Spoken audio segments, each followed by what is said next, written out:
We're watching growth stocks. What's happening there? We're going to see about reflation and whether or not the trade is real. Adam Johnson, founder, author, Bullseye Brief, joining us to take a look at this group, right? Growth versus value. What about growth? Is that something you like?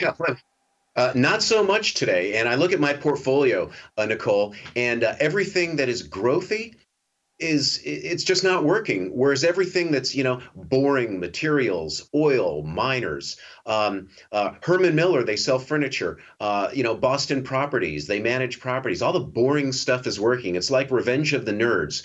And I think what's really happening here, Nicole, and this is very important for our listeners to understand, there's effectively a bear raid that's happening right now across tech, and it's focused on Cathie Wood's ARK Innovation ETF.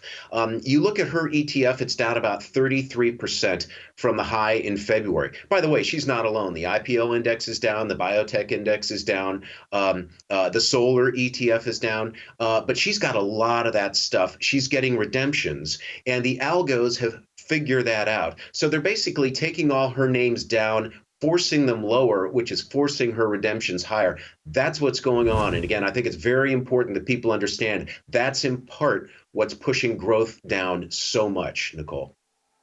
How long does that last? How long can that last? I don't know, but that's very targeted.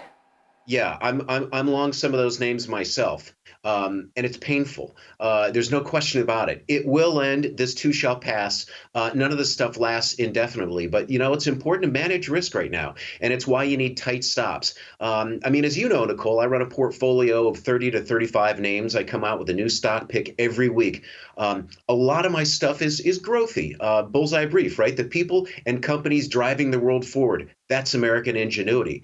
But it's very important to manage risk in addition to picking stocks. So for every name, not only do I set a target, but I set a stop where, I have to say this isn't working. And it's always painful to sell something that's not working. But I can live with losing 10 or 12%. I can't live with losing, 25 or 30.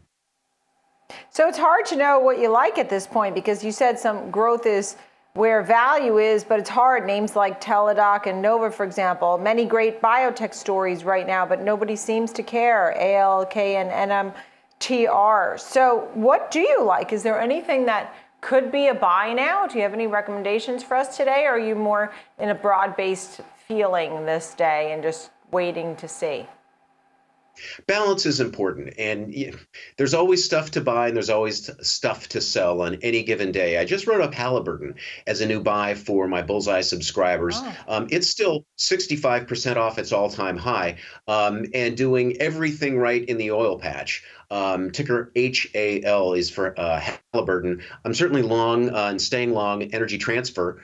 Ticker ET, that's the largest pipeline operator in the world. Interesting, it's up today in spite of the news on Colonial. There are a couple of gold miners that are probably worth a buy. I don't really trade gold, but if you look at GFI, Goldfields, that's the one that's most levered to the price of gold. For every 1% move higher in the price of gold, GFI tends to move, the earnings move 2%. So basic materials type stuff actually is very attractive right now. I also just wrote up NXPI, the semiconductor. That's an exciting buy. But some of the other growthier stuff, I'm waiting for it to bottom, and then I'll come back in and buy it, Nicole. Right.